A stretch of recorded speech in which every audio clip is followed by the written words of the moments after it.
یهودیان یکی از ثروتمندترین ملت‌های جهان امروزی هستند، به طوری که از هر 4 میلیارد آمریکایی 1 نفر یهودی است. یهودیان به معنی واقعی کلمه ثروتمند هستند. آنها به کودکان خود در سن 5 سالگی تجارت و کنترل پول را یاد می‌دهند. از نظر همه اصلی ترین زمینه موفقیت آنها در تجارت است. آنها ثروتمندترین خانواده‌های دنیا هستند و شبکه‌های پیشرفته مالی دنیا به طریقی به یهودیان وصل می‌شود. آنها با وجود اینکه در طول تاریخ نه تنها در اسرائیل بلکه در اروپا و کشورهای مختلف جهان جدا از یکدیگر زندگی می‌کردند، پیوندهای خود را قطع نکردند و این به غنی‌سازی آنها کمک زیادی کرده است. آیا می‌دانید آنها چطور به این موفقیت دست یافته‌اند؟ اگر آماده هستید ویدئویی از سرگذشت ثروت یهودیان که تمام دنیا رو در بر گرفته است شروع کنیم. قبل از تماشای این ویدئو حتما عضو کانال بشید و دکمه زنگوله رو بزنید و با لایک کردن این ویدئو از ما حمایت کنید و در ادامه با کانال جعبه اسرار همراه باشید.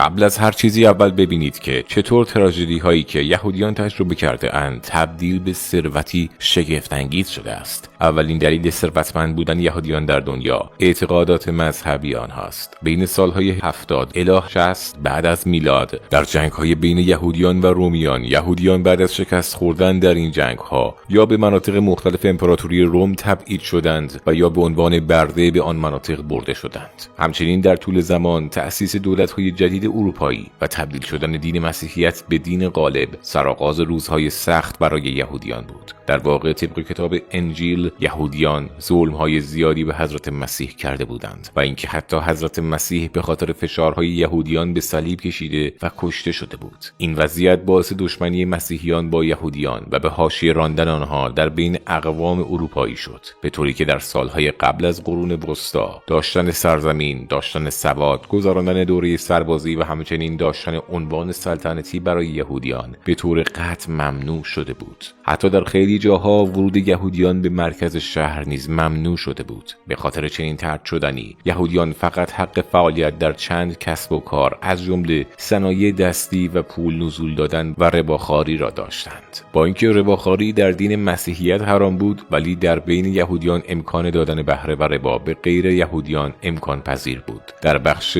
تصنیه کتاب عهد عتیق این گونه آمده است که وقتی به برادر خود پول، خوراک و یا هر چیز دیگری قرض می‌دهید نباید از او بهره بگیرید. از بیگانگان می‌توانید بهره دریافت کنید ولی از برادران خود نباید بهره بگیرید. این گونه عمل کنید تا وقتی در هر مملکتی که برای زندگی به آنجا می‌روید شروع به کاری کردید خداوند کار شما را پربرکت کند. رباخواری یا وام‌هایی که در ازای آن بهره زیادی باید بازپرداخت شود به عنوان پایه و اساس بانکداری به یکی از مشاغل اولیه در محله‌های یهودی نشین تبدیل شد و عده‌ای از یهودیان به این شکل ثروتمند شدند. حتی دولت‌های زیادی نیز از فعالیت‌های خانواده معروف یهودی روتشیلد که گمان می‌رود ثروتمندترین خانواده در دنیای مدرن هستند بهره مند شدند. البته رباخواری تنها راه ثروتمند شدن یهودیان نبود. در این نقطه با دومین عنصر اساسی موفقیت تجاری یهودیان یعنی پیوندهای خویشاوندی مواجه می‌شویم. یهودیان برای جلوگیری از به تاراج رفتن ثروتشان به جای نگه داشتن این ثروت آن را به خویشاوندان مورد اعتماد خود در شهرها و کشورهای دیگر می‌سپردند و بدین ترتیب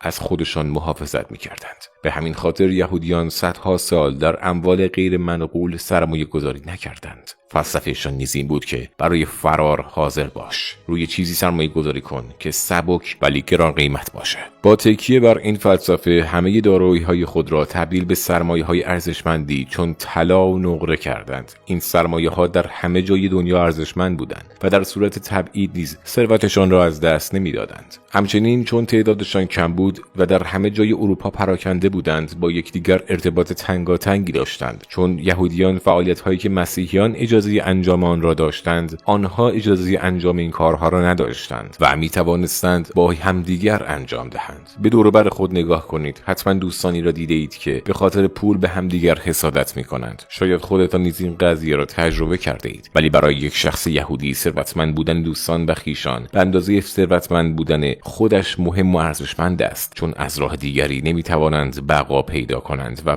پول می‌آورد. به همین خاطر یهودیان در ابتدا برای همسایگان خود امکان کار فراهم کردند و همزمان خویشاوندان خود را در دیگر کشورها نیز داخل کار کردند و باعث ثروتمند شدن آنها شدند. علیرغم اینکه قبایل یهودی تکه تکه شده و به کشورهای مختلف تبعید شده بودند، ولی به خاطر باورهای دینی که فقط باید با یهودیان ازدواج می‌کردند و هم به خاطر کم بودن تعدادشان ارتباط و پیوند خود را حفظ کردند و به خاطر همین همبستگی در شرایط سخت هم پشتیبان همدیگر بودند. پایه و اساس شرکت‌های بزرگ خانوادگی یهودی امروزی را نیز این روابط خویشاوندی به وجود آورده است. گفتیم که یهودیان در کشورهایی که با آنها تبعید شده بودند حق داد و ستد و بهره‌مندی از آموزش را نداشتند. به همین خاطر خانواده‌هایی که از نظر مالی شرایط خیلی خوبی داشتند فرزندان خود را نزد خویشاوندان خود در کشورهای دیگر می‌فرستادند تا فرزندانشان کسب و کارهای متفاوت را یاد بگیرند و بتوانند دنیا را با دید وسیع‌تری ببینند. شرکت‌های بزرگ خانوادگی یهودی در حال حاضر نیز فرزندانشان را بعد از اتمام دوره دانشگاه به جای استخدام در شرکت‌های خود مجبور می‌کنند تا به مدت 5 سال در شرکت‌های مختلف کار کنند و سیستم را به شکل واقع‌بینانه تری بشناسند. یک جمله معروف یهودی این دوره آموزش را به شکل خیلی زیبایی خلاصه کرده است: اگر به فرزندان خود راه پول درآوردن را یاد ندهید، آنها دزدی کردن را یاد خواهند گرفت. دوستان، فقط اسامی بیشماری مثل روتشیلد و انیشتین یهودی نیستند. آیا فکر می‌کنید یهودی بودن کریستوف کلمب که قاره آمریکا را کشف کرد هم بیهوده بوده است؟ یکی دیگه از تکنیک‌های تله تجارتی یهودیان این است که به آنها علاوه بر قهوه وجدان نیز بفروش. مواظب این تله تجارتی که با آنها مواجه می‌شویم باشید. دو کارخانه بزرگ قهوه سازی را با هم مقایسه می‌کنیم. یکی از این دو کارخانه قهوه‌های فوق‌العاده و مطابق سلیقه شما تولید می‌کند و دیگری نیز قسمتی از پولی که برای هر قهوه پرداخت می‌کنیم را برای کودکان فقیر آفریقا که از تحصیل محروم هستند می‌فرستد تا آنها را بورس تحصیلی کند. شما کدام کارخانه را ترجیح می‌دهید؟ یکی از منطق‌های اصلی شرکت‌های بزرگ امروزی که یک فلسفه یهودی است این است که اگر $10 درآمد دارید، $1 برای زندگی هزینه کنید. اگر به شرکت‌های قدیمی نگاه کنید، احتمالاً متوجه می‌شوید که اعضای خانواده باید از ظاهر شدن در برابر رسانه‌ها و نمایش دادن خود اجتناب کنند. حتی خیلی از اعضای این خانواده‌ها را نمی‌شناسید. این هم به خاطر فعالیت یهودیان در دنیای تجارت است. چون اگر یک یهودی در اروپا خود نمایی کند، جلب توجه خواهد کرد و قطعاً عده‌ای قصد جان او را خواهند کرد. یهودیان ثروتمند برای محافظت از خود در برابر این احتمالات طوری لباس می‌پوشند که جلب توجه نکنند و از زرق و برق دوری می‌کنند. اگر $10 درآمد داری، $1 را برای زندگیت هزینه کن، $1 را برای عبادتت کنار بگذار، $1 را به بقیه کمک کن، با $2 سرمایه‌گذاری‌های جدید کن، $5 باقی مانده‌اش را نیز همیشه نگه دار.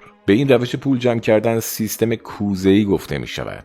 هدف از پول درآوردن رفاه و آسایش است. یکی از تعاریف رفاه این است که پس‌اندازی داشته باشید که در زمان نیاز این رفاه را برای شما فراهم کند. به همین خاطر هر چقدر هم که درآمد دارید، اگر بتوانید نصف این درآمد را پس‌انداز کنید، آن زمان موفقیت کسب کرده اید. اینجا نکته‌ای وجود دارد، اینکه کاری که انجام می‌دهید را نه تنها یک عمر، بلکه باید تا بی‌نهایت انجام بدهید. طبق اصول یهودیان برای عالی بودن در یک کار، عمر یک انسان کفایت نمی‌کند و زمان زیادی لازم است. در نهایت در هر کاری امکان شکست یا موفقیت وجود دارد، ولی افراد اصیل باقی ماندنی هستند. به همین خاطر شخص باید رموز کار را که خیلی خوب بلد هست به نسل بعدی یعنی فرزندان خود بیاموزد و اگر کاری نکند که فرزندانش شغل او را ادامه دهند، در این صورت شکست خورده است. اگر داستان شرکت‌های یهودی موجود در کشورهای مختلف را بشنوید، می‌بینید که هر کدام از این شرکت‌ها شروع به کارش از یک مغازه در کوچه خلوت بوده است و بعداً کسب و کارشان بزرگتر شده است. این درست است، چون مفهوم تجارت یهودی میگوید اگر میوه فروشی معمولی هستی، کارت را به عشق و علاقه انجام بده. درباره جنس خراب تملق نکن. کسی که نیاز داشته باشد جنس خراب را نیز میخرد. اگر درباره جنس خراب خود بدگویی کنی، دیگر جایی برای تعریف از اجناس خوب خود باقی نمیماند. درباره شریک خود بدگویی نکن. به عهد خود وفا کن. اگر به این حرفا گوش کنی، بیشترین صندلی را تو در محله‌ات میفروشی. اگر فرزندانت از تو حرف شنوی داشته باشند، بیشترین صندلی را آنها در شهرشان میفروشند. اگر نهایت به حرفای تو گوش کنند، به جز شما هیچ کس دیگر صندلی نخواهد فروخت. حالا با مثالی از زندگی خودمان این گفته ها را ملموس‌تر می‌کنیم. تصور کنید که شما یک کارگر ساختمانی هستید و دوست دارید فرزندانتان درس بخوانند. طبق منطق یهودی این رویکرد اشتباه است. اگر کارگر ساختمانی هستی و توانایی پس‌انداز بخشی از پولت را داری، تنها کاری که باید بکنی یاد گرفتن رموز اصلی کارت است. اگر به اندازه پول پس‌انداز بکنی که فرزندانت بتوانند یک خانه بسازند و بفروشند، نهایت صدها خانه قابل سکونت و خوب برای بقیه مردم خواهند ساخت. نکته اصلی دیگر این است که اگر برای دوستان خود از $3 بگذارید، برای فرزندان خود $5 کسب خواهید کرد. این یعنی چه؟ حالا با اتفاق عجیبی مواجه می‌شوید. در زمان ساخت یک بندر توریستی، تاجران محلی برای بهره برداری از این بندر در مناقصه شرکت کردند و بیشترین مبلغ را پیشنهاد دادند. ولی در آن زمان یک تاجر مرموز یهودی پیدا شد و به آنها هشدار داد که اگر مدیریت این بندر را به من ندهید، حتی یک گردشگر هم به اینجا نمیآید. واقعا نیز آژانس‌های توریستی بین‌المللی شروع به لغو کردن تورهای کشتی‌های خود کردند و مدیریت ساخت و ساز این بندر به آن خانواده یهودی داده شد. به این امر حمایت و پشتیبانی از یکدیگر گفته می‌شود. با کسی که در این زمینه اطلاع و آگاهی دارد صحبت کن. تاجران یهودی در شرایط سخت با یک مرشد مشورت می‌کنند. یک مرشد و راهنمای خارج از شرکت که در تجارت با تجربه است و به دلیل اینکه از بیرون به رویدادها نگاه می‌کنند، بدون درگیر کردن احساسات فرد را راهنمایی می‌کند. همیشه نسبت به خود افرادی که در کار تجارت هستند فکر و نظر دقیق تری می‌دهد. عهد و قرارداد همیشه نوشته می‌شود. اگر در خیابان به حرف‌های مردم دقت کنید، می‌توانید افرادی را ببینید که به دوستان خود پول قرض داده‌اند اما نتوانستند آن را پس بگیرند و یا ضامن وام‌هایشان شدند ولی خودشان مجبور به پرداخت این وام‌ها شدند. ولی یهودی‌ها هیچ وقت با یکدیگر توافق شفاهی نمی‌کنند. اعتماد و تجارت دو مقوله کاملا متفاوت است، چون آدم است دیگر احتمال دارد هر کاری بکند و حرف از یاد می رود و نوشته باقی می ماند. وقتی تفاهم شفاهی است، ممکن است جملاتی مثل حالا بمون تا پولت رو بدم، چقدر پول دوست هستی، همه درد و غمت پول هست را بشنوید و شرمنده شوید. یکی از تاکتیک های حمله هوشمندانه یهودی ها این است که قبل از فروش احتیاج و نیاز به آن محصول و یا کالا را ایجاد می کنند. اول هدیه بده و بعد بفروش. واقعا همین فکر هوشمندانه است. تصور کنید که یک کارخانه فروش تراکتور دارید. اگر این تراکتورها را به صورت رایگان به مزرعه داران بزرگ بدهید، بعد از مدتی آنها باید برای تراکتورهایشان وسایل یدکی بخرند و یا آنها را تعمیر کنند. این هم به این معنی است که شما قرار است در آن منطقه کارخانه‌های جدید راه بیاندازید و محصولات جانبی تراکتور بفروشید. همچنین بهترین تبلیغات برای کار شما حرف زدن مردم با همدیگر در کوچه و خیابان است. هر مزرعه داری که شما به او تراکتور رایگان داده اید، واسطه‌ای می‌شود تا بقیه مزرعه داران نیز از شما تراکتور بخرند، چون طبیعت انسان این گونه است. وقتی کسی غذایی را دوست دارد، دلش می‌خواهد بقیه نیز آن غذا را امتحان کنند.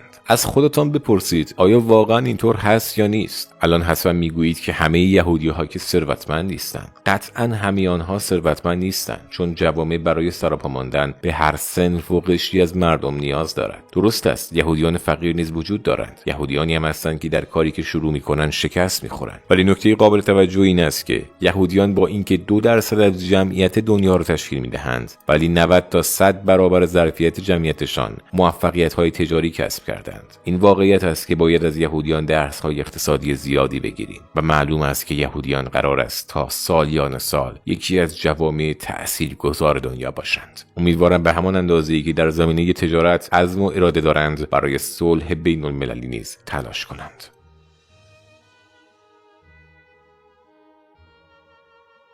خیلی ممنون که تا آخر این ویدیو همراه ما بودین. اگه از این نمونه ویدیوها خوشتون میاد، حتما ویدیو رو لایک کنید، به دوستانتون به اشتراک بذارید و در قسمت کامنت حتما نظرات خودتون رو بنویسید. با تشکر.